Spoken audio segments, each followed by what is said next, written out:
Allahümme salli ala Muhammed ve ali Muhammed.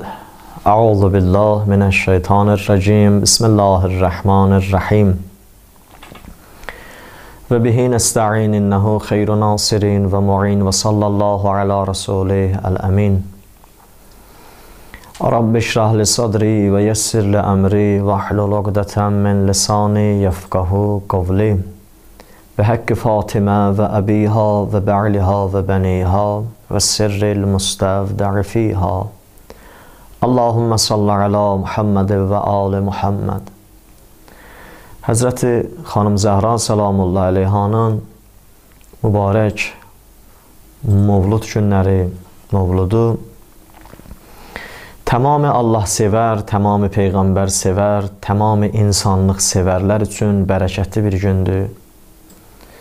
Onlar ki, həqiqətən Allahı yaxından tanıyıblar, Peyğəmbəri tanıyıblar, Allaha və Allahın Rəsuluna iman gətiriblər, Allahın vəlisinə iman gətiriblər və onların hakimiyyətini qəbul ediblər və onların hakimiyyətini öz həyatlarında zəruri hesab ediblər. Bu şəxslər üçün Həzrəti Fatımənin dünyaya gəliş günü bərəkətli bir gündür, əzəmətli bir gündür və bu gün günlərdən fərqli olaraq öz dəyərin insan üçün qəlbində möhkəmləndirir və öz dəyərini insana sabit eləyir. Həzrəti Zəhra salamullahi aleyha Allah yanında nə qədər əziz və nə qədər dəyərlidir. Biz Həzrəti Fatımənin şəhadət günlərində də bu barədə bəzi mətləblərə işarə eləmişdik. Xanım Zəhra salamullahi aleyha o qədər dəyərli bir şəxsiyyətdir ki, Əhl-i Beyt əleyhimussalamın daim diqqət mərkəzində olub, daim zikirlərində ona xüsusi yer ayırıblar, mövzularında anaları Həzrəti Fatımədən danışıblar və insanlar üçün çox əhəmiyyətli və çox mühüm olduğunu insanlara bəyan ediblər. Bir xanım ki, Həzrəti İmam Sadiq əleyhissalam onun barəsində, şəxsiyyəti barəsində bu qədər əzəmətli, mübarək sözlər deyib, mənası budur, istədi bütün müsəlman aləminə, bəşərə çatdıra ki, Həzrəti Fatımə kimdir? Həzrəti zamanın sahibi Höccət ibn Həsəndən mübarək bir kəlamda gəlir ki, ağa buyurur, anam Fatimə, Fatimədə mənim üçün ibrət var, ulğu var. Anam mənim üçün böyük nümunədir. Yer üzünün höccəti əgər anası Fatimənin böyük şəxsiyyət olduğunu iddia edirsə, tamamı insanlar gərək bu barədə Həzrəti Fatimənin kimliyin qəbul eləyə. Xanım Zəhra salamullahi aleyha Həzrəti Peyğəmbər üçün niyə bu qədər əziz, niyə bu qədər dəyərli, niyə bu qədər sevimli idi? Həzrəti Fatimə nə iş görmüşdü ki, xanım Fatimənin hansı iş olmuşdu ki, Həzrəti Peyğəmbər bu işdən qızından rizayətini bildirirdi, Həzrəti Fatiməyə məhəbbətini bildirirdi və nə səbəb olmuşdu ki, Həzrəti Fatimənin Allah yanında dəyərin Peyğəmbər öz hali həyatında insanlara dəfələrlə təkrar edirdi. Nə səbəb olmuşdu görəsən? Bu Həzrəti Zəhra kimdir ki, Həzrəti Peyğəmbər onun şəxsiyyətini insanlara bəyan edir?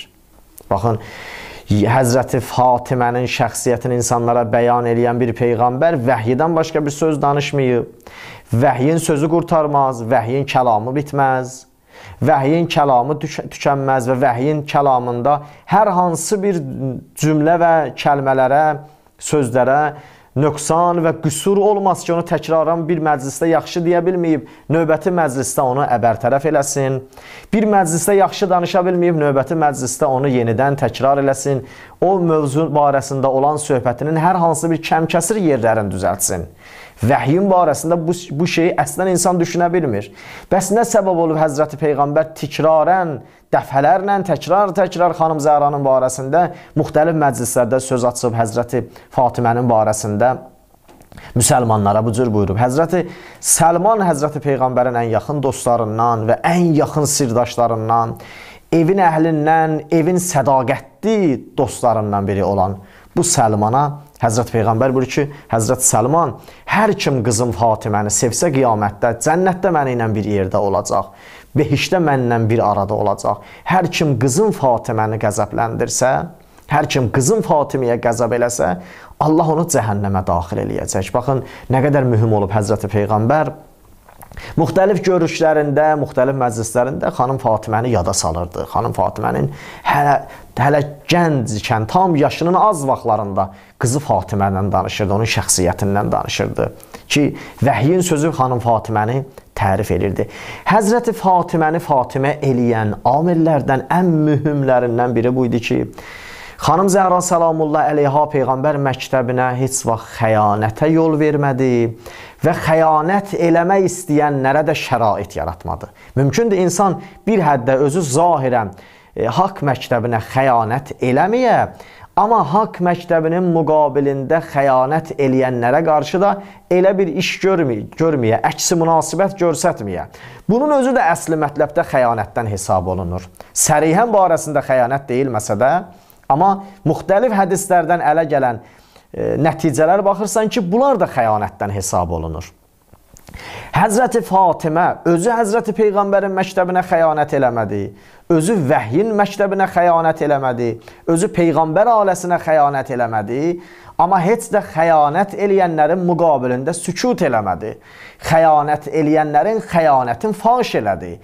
Peyğəmbər məktəbinə xəyanətə addım atanların zamanında elə bir iş gördü ki, onların tarixən istədilər xəyanətlərin üstünü örtələr, amma bacarmadılar. Bu, Həzrəti Fatimənin mübarək addımları nəticəsində baş verib. Məhz Həzrəti Fatiməni Fatimə eləyən bu səbəbləri idi. Özə baxın, daim düşmən bir məktəbə, bir məsləkə zərbə vurmaq istəyəndə onun daxilindən mühüm insanların əlləri ilə iş görərlər. Necə? Həzrəti İmam Həsənə Muaviyə hər tərəfdən ki, bütün tutələrin qurdu, bütün planların qurdu, bütün tələlərin yerləşdirdi, amma o qədər bir iş görə bilmədi. Axırda Həzrəti Fatimənin, Həzrəti İmam Həsənin evindəki xanımı ilə onu neynədi, zəhərlədi.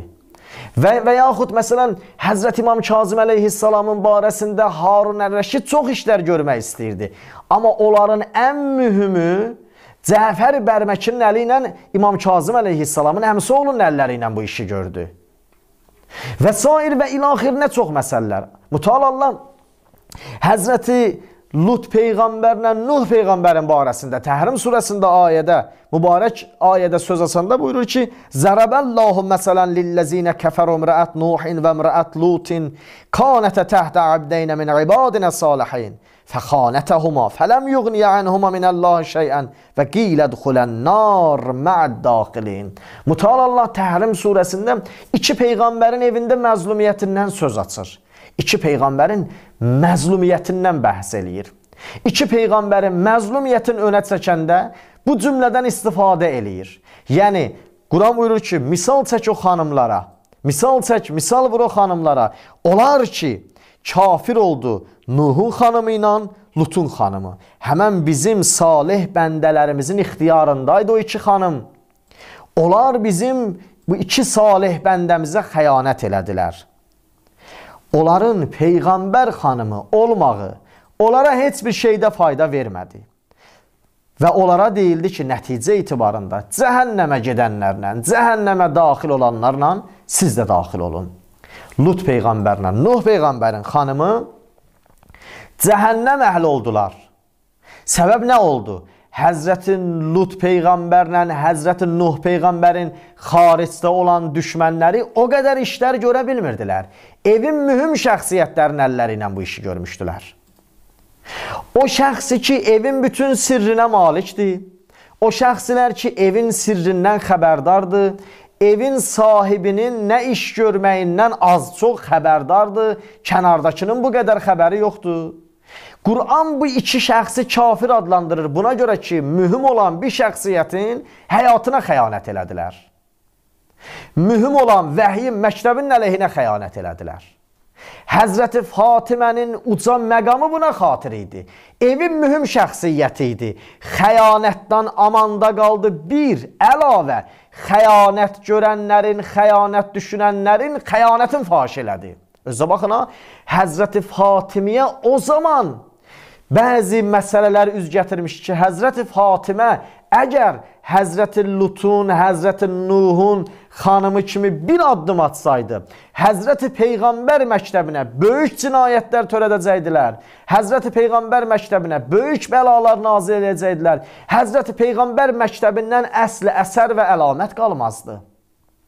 Mutal Allah Həzrəti Fatiməni buna xatir seçib, bu məktəbin müdafiəsində bu xanımın nəyi var? Haqqı var və bu xanımın xüsusi rolu var. İmamlar elə bu cəhətdən deyiblər, anamızda bizim üçün ulğu var. Yəni Allahın dininin müdafiəsi və Allahın dininin məsuliyyəti bizim öhdəmizdədir. Anamız bizim üçün nümunədir. Anamız o zaman o işləri gördü ki, Allahın dinini aradan aparmaq istəyirdilər. Şeytan Allahdan sual elədi, ilahi məndən bədbəxtin yaratmısanmı? Mütəala Allah əmr elədi ki, bax cəhənnəmin o dərinliyinə. Baxdı orada 2 nəfəri görsətdi. Dedi, bunlar səndən də bədbəxtdilər. İmamətin bunlar haqqın qəsb eləyiblər. Əgər bunlar olmasaydılar, yer üzün imam Allahın yer üzündə höccəti behişdə döndərərdi. Yer üzündə insanların günah eləmə imkanatı olmazdı. Yer üzündə insanlar günahdan çox həqiqəti, haqqı, savabı sevərdilər. Amma bu şəxsiyyətlər, amma bunlar, bu cəhənnəmdə olan bu nəfərlər, bunlar imkan vermədilər ki, yer üzü bu Gülüstana dönsün. Bunlar şeytana dedi, səndən də bədbəxtdilər. Daim yer üzündə nə qədər insanlar günah eləsələr, nə qədər insanlar xəyanət eləsələr, nə qədər insanlar qan töksələr, nə qədər insanlar üsyana mürtəkib olsalar, hamısında bu şəxslərin əvəzi var. Bu şəxslərin hesabı var, bu şəxslər səbəb olublar. Çünki imkan vermədilər Allahın yer üzündə sağlam və salih və yer üzündə islahatı bu şəxslər neynəsin? İmam öz zamanında insanlara bəyan eləsin. Baxın, Həzrəti Fatimə o zaman da Həzrəti Əlini müdafiə elədi, Peyğəmbər məktəbin xəyanətdən amanda saxladı ki, dayı o zaman idi ki, Həzrəti Fatimə bir addım atmasaydı, iş alt üst olardı. Tamamı Peyğəmbər məktəbinin mahiyyəti aradan gedərdi. Peyğəmbərə sədaqət görsədənlər heç biri ortalığa gəlməmişdilər. Heç biri Həzrəti Əlinin evinə gələ bilməmişdilər. Cürət tapmamışdılar. İş o qədər çətin olmuşdu. Məruf üləmadan biri deyir, mən elə son günlərdə deyir, düşünürdüm ki, görəsən Qəmbər, sən hara baxırdın, Əlinin haqqını bu qədər tapdaladılar. Deyir, yatdım yuxuda Qəmbəri gördüm. Dedi ki, filanı, sən düşündüyün kimi deyildi vəziyyət. Yəni, bu cür düşünmək elə biz əlimizi sallayıb gəzirdik, bizdə deyərlər. Əl qolumuz yanımızda gəzmirdik. Məsələ sən düşündüyün kimi deyildi. Yəni, məsələ çox çətin bir həddə gəlmişdi ki, bu həddə bir nəfərin rolu var idi, Həzrəti Fatimənin rolu. Əlinin haqqının müdafiəsin dünyada heç o batil məktəblər önə çəkmirlər, Əlinin haqqının müdafiəsin heç mühüm məsələdən hesab eləmirlər, amma gərək düşünələr, Əlinin haqqında müdafiədən məqsəd Peyğəmbər məktəbinin aradan getməməsi idi. Xanım Zəhra belə bir zamanda neynəmədi? Xəyanətə əl atmadı heç və ondan çox bəri idi. Eyni halda xəyanətkarların xəyanətini sabit elədi. Tarixdən silinməyən bir dənə həqiqətləri Həzrəti Fatimə öz həyatında görsətdi. Bu xanıma baxın, bir iş görüb ki, Peyğəmbər məktəbində sədaqətlə qeyri-sədaqət, Peyğəmbər məktəbində xəyanətlə vəfa, Peyğəmbər məktəbində haqla batil, elə bir iş gördü ki, bunların hamısı öz yerində qala bildi.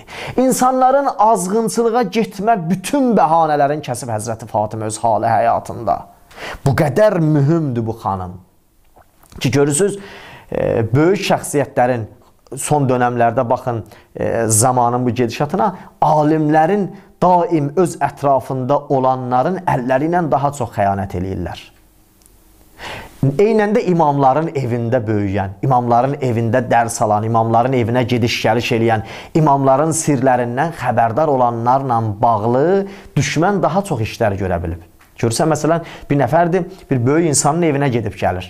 Bir böyük, məsələn, müvəffəq bir insanın evinə gedib gəlir. Görürsən, böyük bir tədbirlə Allahın məktəbində iş görən insanın evinə gedib gəlir. Baxırsan, bir zamandan sonra düşmən onun barəsində həris olur. Bu bədbəxt insanlar başa düşmür ki, bunlar düşmənə əslində lazım deyirlər. Bunlar düşmənə bir müddət düşmənçiliyində öz işlərin qabağa aparmaq üçün bunlar əlalətidirlər. Bu cəhətdən görürsən, nə edir? Düşmən çağırır onu, ona vaxtını ayırır, ona zamanını ayırır, ona maliyyəsini ayırır, ona diqqət eləyir. Onun, məsələn, bizdə deyirlər, xeyrində, şərində çox yaxından iştirak edir, ona öz məhəbbətin, ona öz sevgisini, qayğısını göstərir. Ta o zamana qədər ki, bunlar bir iş gördülər. İş gördü, öz düşmənçiliyində, öz işlərini ələ gətirəndən sonra görürsən, heç o adamları əslən sıradan bir insan yerinə qoymurlar. Aylarla, illərlə ömrü boyu insanlar onların yadına düşməzlər. Belə bədbəxt insanlar düşünsünlər ki, bunlar daim qiyamətdə, bilsinlər, dünyada daim xəyanətkar kimi tanınacaqlar, qiyamətdə bunlar əhli cəhənnəmdilər. Baxın, Həzrəti Fatimə evin ən mühüm şəxsiyyəti idi. Əgər orada bir zərrə nöqsana yol versəydi Həzrəti Fatimə, Peyğəmbər məktəbindən bu günlərim, onun o cah-cəlalından danışmağa dəyməzdi. Bu qədər dünya Peyğəmbər məktəbinin əksinə bu qədər təbliğatlar aparıblar. Amma görürsən, Peyğəmbər məktəbinin o şəffaflığı dünyada sabitdir. Peyğəmbər məktəbinin xəyanətdən uzaq olmağı sabitdir. Peyğəmbər məktəbinin vəfalı olmağı sabitdir. Bunlar hamısı buna xatirdir. Həzrəti Fatimə evin mühüm şəxsiyyəti əgər o xəyanətə bir addım atsaydı, əgər o xəyanətə bir zərrə bulaşsaydı və yaxud əgər xəyanət eləməyib, xəyanət eləyənlərə qarşı heç bir əksül əməl göstərməsəydi, Peyğəmbər məktəbinin barəsində bugün o danışılan mənfi sözlər öz yerini tapardı. Amma Həzrəti Fatimə bir iş gördü. Atasının məktəbində, vəhyin məktəbində heç bir nöqsanı insanlara icazə vermədi.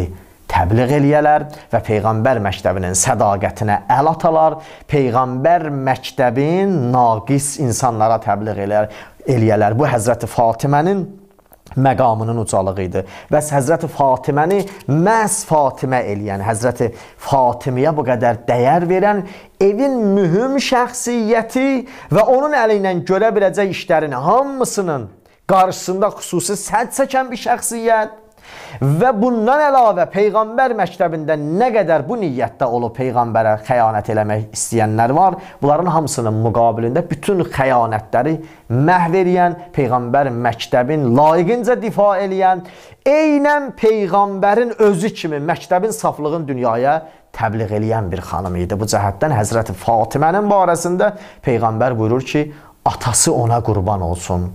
Vəhyin mübəlliği, vəhyin göndərdiyi ümumi bəşərin hidayət yolcusu öz zamanından ta qiyamətə qədər bu şəxsiyyətdir ki, atası ona qurban olsun. Bu şəxsiyyətin sədaqətindən irəli gələn bir məsələdir ki, Ağa Rəsulullah xanım Fatimənin barəsində bu cümlələrdən istifadə eləyib. Vəssalamu aleykum və rəhmətullahi və bərəkatuhu.